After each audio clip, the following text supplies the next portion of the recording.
Good evening. Ella Baker, a giant of the civil rights movement, left us with this wisdom: give people light, and they will find the way. Give people light. Those are words for our time. The current president has cloaked American darkness for much too long. Too much anger, too much fear, too much division. Here and now, I give you my word. If you entrust me with the presidency, I will draw on the best of us, not the worst. I will be an ally of the light, not the darkness. It's time for us, for we the people, to come together. And make no mistake, united we can and will overcome this season of darkness in America. We'll choose hope over fear, facts over fiction, fairness over privilege. I'm a proud Democrat, and I'll be proud to carry the banner of our party into the general election. So it's with great honor and humility I accept this nomination for President of the United States of America. But while I'll be a Democratic candidate, I will be an American president. I'll work hard for those who didn't support me, as hard for them as I did for those who did vote for me. That's the job of a president, to represent all of us, not just our base or our party. This is not a partisan moment. This must be an American moment. It's a moment that calls for hope and light and love, hope for our future, light to see our way forward, and love for one another. America isn't just a collection of clashing interests of red states or blue states. We're so much bigger than that. We're so much better than that. You know, nearly a century ago, Franklin Roosevelt pledged a New Deal in a time of massive unemployment, uncertainty, and fear. Stricken by a disease, stricken by a virus, FDR insisted that he would recover and prevail, and he believed America could as well. And he did, and we can as well. This campaign isn't just about winning votes. It's about winning the heart and, yes, the soul of America. Winning it for the generous among us, not the selfish. Winning it for workers who keep this country going, not just the privileged few at the top. Winning it for those communities who have known the injustice of a knee on the neck.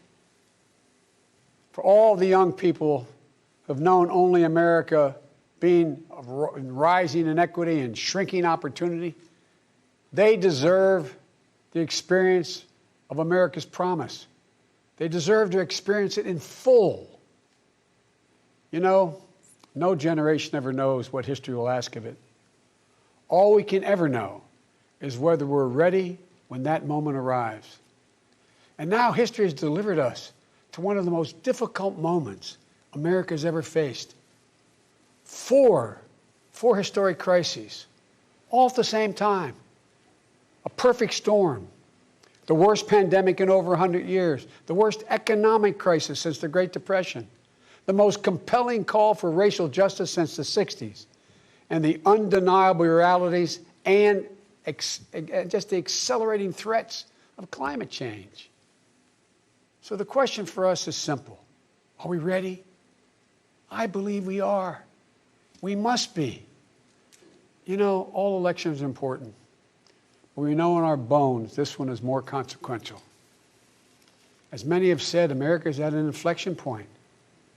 A time of real peril, but also of extraordinary possibilities. We can choose a path of becoming angrier, less hopeful, more divided, a path of shadow and suspicion, or we can choose a different path and together take this chance to heal, to reform, to unite, a path of hope and light. This is a life-changing election. This will determine what America is going to look like for a long, long time. Character is on the ballot. Compassion is on the ballot. Decency, science, democracy, they're all on the ballot. Who we are as a nation, what we stand for, and most importantly, who we want to be, that's all on the ballot. And the choice could not be more clear. No rhetoric is needed. Just judge this president on the facts. 5 million Americans infected by COVID-19. More than 170,000 Americans have died. By far the worst performance of any nation on earth. More than 50 million people have filed for unemployment this year. More than 10 million people are going to lose their health insurance this year.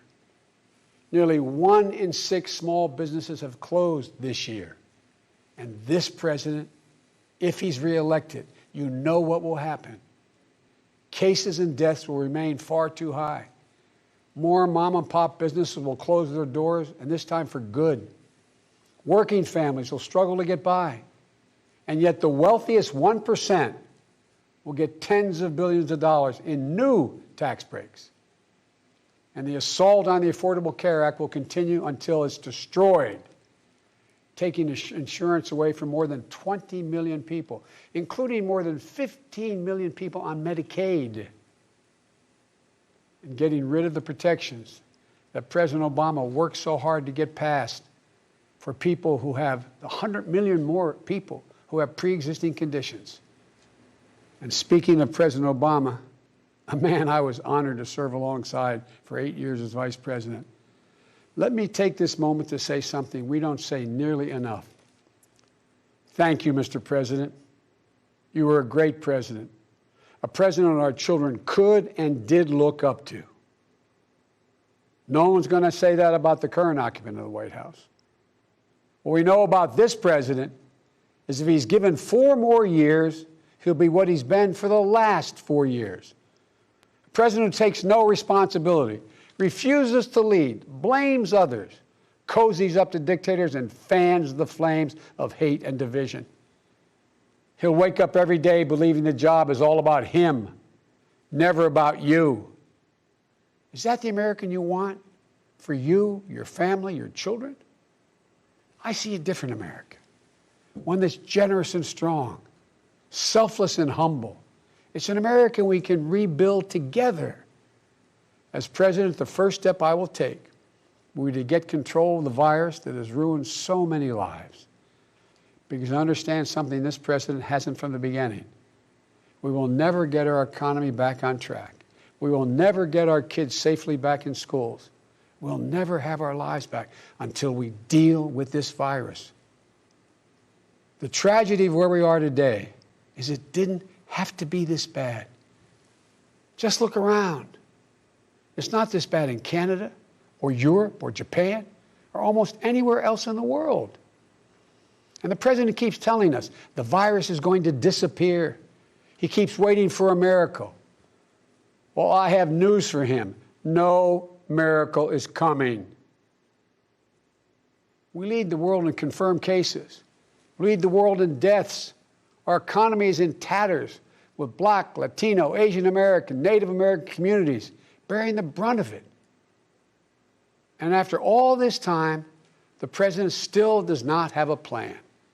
Well, I do. If I'm your president, on day one, we'll implement the national strategy I've been laying out since March.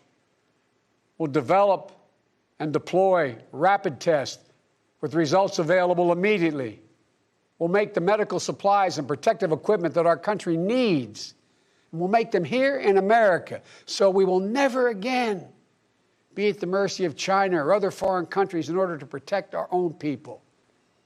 We'll make sure our schools have the resources they need to be open, safe, and effective. We'll put politics aside. We'll take the muzzle off our experts so the public gets the information they need and deserve.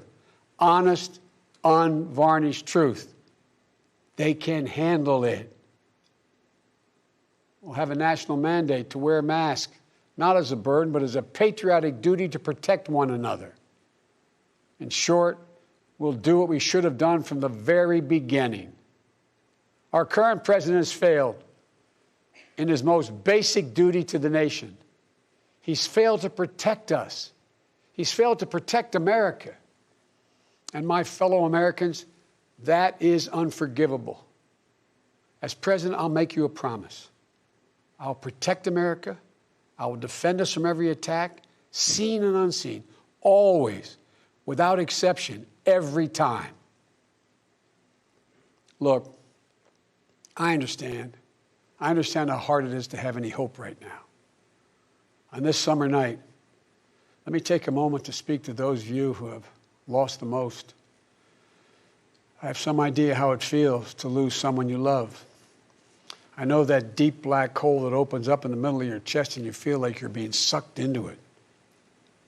I know how mean and cruel and unfair life can be sometimes. But I've learned two things.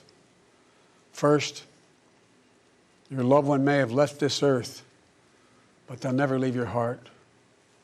They'll always be with you. You'll always hear them. And second, I found the best way through pain and loss and grief is to find purpose. As God's children, each of us have a purpose in our lives. We have a great purpose as a nation to open the doors of opportunity to all Americans, to save our democracy, to be a light to the world once again, and finally to live up to and make real the words written in the sacred documents that founded this nation, that all men and women are created equal, endowed by their Creator with certain inalienable rights, among them life, liberty, and the pursuit of happiness. You know, my dad was an honorable, decent man. He got knocked down a few times pretty hard, but he always got back up. He worked hard, and he built a great middle-class life for our family. He used to say, Joey, I don't expect the government to solve my problems, but I sure in hell expect them to understand them. And then he'd say, Joey, a job is about a lot more than a paycheck. It's about your dignity. It's about respect. It's about your place in the community. It's about being able to look your kid in the eye and say, honey, it's going to be okay, and mean it. I've never forgotten those lessons. That's why my economic plan is all about jobs, dignity, respect, and community. Together we can and will rebuild our economy. And when we do, we'll not only build back, we'll build back better.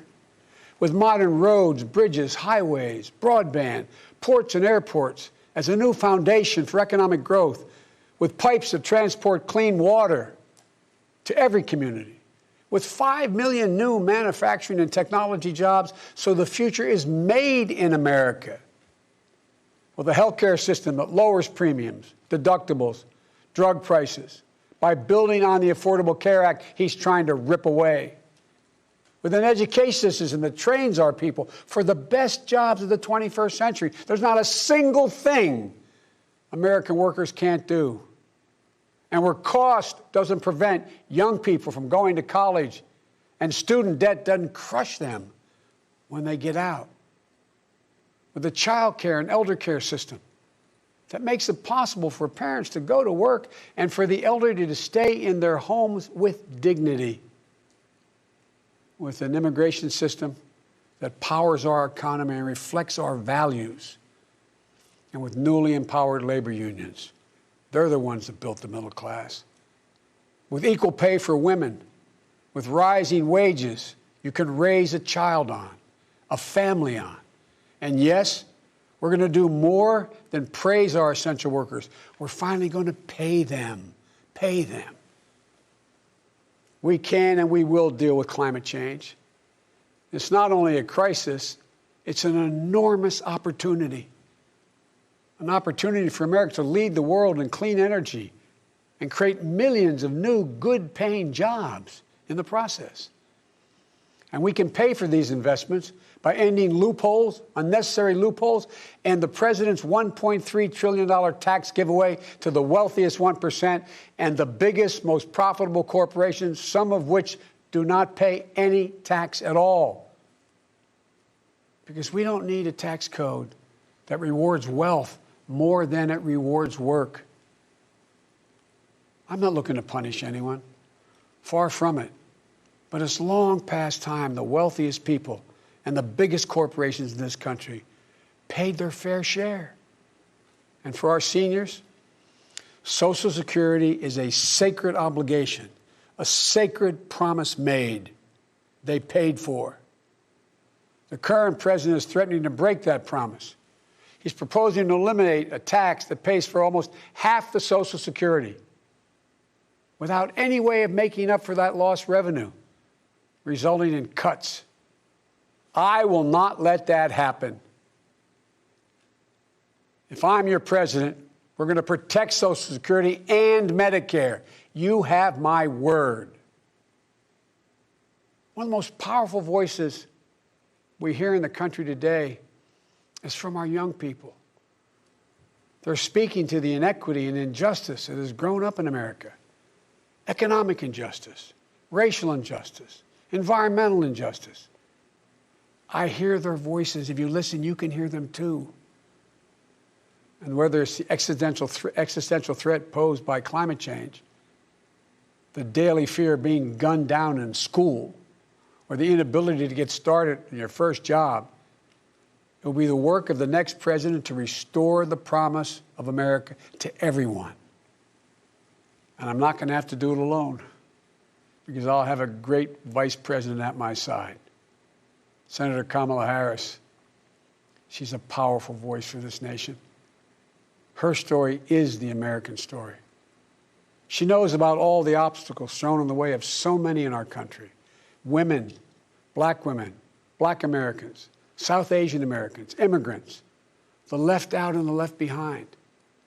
But she's overcome every obstacle she's ever faced. No one's been tougher on the big banks and the gun lobby.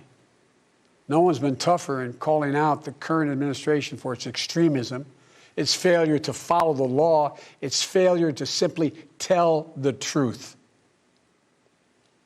Kamala and I both draw from our families. That's where we get our strength. For Kamala, it's Doug and their families. For me, it's Jill and ours. I've said many times, no man deserves one great love in his life, let alone two. But I've known two. After losing my first wife in that car accident, Jill came into my life. She put our family back together. She's an educator, a mom, a military mom, and an unstoppable force. If she puts her mind to it, just get out of the way. She's going to get it done. She was a great second lady, and I know she'll make a great first lady for this nation. She loves this country so much. And I'll always have the strength that can only come from family. Hunter, Ashley, all our grandchildren, my brothers, my sister, they give me courage. They lift me up. While he's no longer with us, Bo inspires me every day. Bo served our nation in uniform. A year in Iraq, a decorated Iraqi war veteran. So I take very personally the profound responsibility of serving as Commander-in-Chief.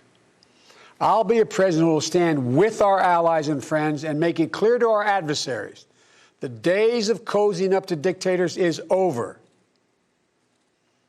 Under President Biden, America will not turn a blind eye to Russian bounties on the heads of American soldiers.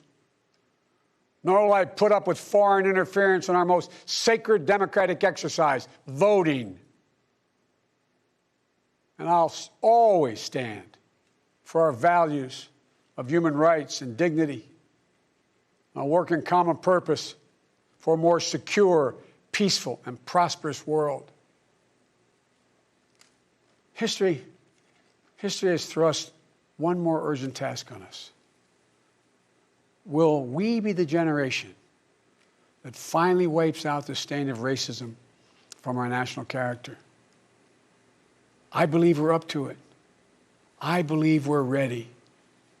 Just a week ago yesterday was the third anniversary of the events in Charlottesville. Close your eyes. Remember what you saw on television. Remember seeing those neo-Nazis and Klansmen and white supremacists coming out of fields with lighted torches, veins bulging, spewing the same anti-Semitic bile heard across Europe in the 30s. Remember the violent clash that ensued between those spreading hate and those with the courage to stand against it. And remember what the president said when asked? He said there were, quote, very fine people on both sides. It was a wake-up call for us as a country, and for me, a call to action.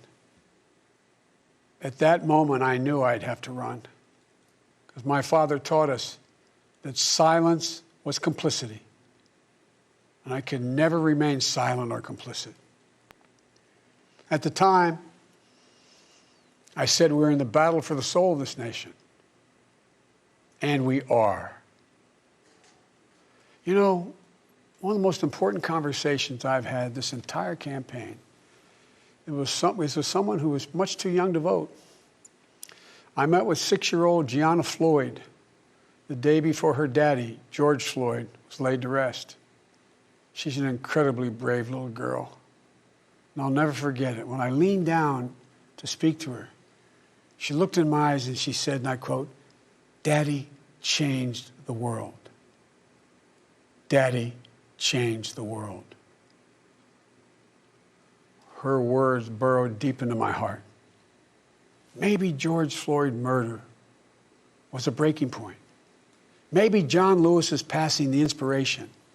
But however it's come to be, however it's happened, America's ready, in John's words, to lay down, quote, the heavy burden of hate at last, and to end the hard work of rooting out our systemic racism. You know, American history tells us that it's been in our darkest moments that we've made our greatest progress, that we found the light. In this dark moment, I believe we're poised to make great progress again, that we can find the light once more. You know, many people have heard me say this, but I've always believed you can define America in one word: possibilities. The defining feature of America: everything is possible. That in America, everyone, and I mean everyone, should be given an opportunity to go as far as their dreams and God-given ability will take them. We can never lose that. In times as challenging as these, I believe there's only one way forward.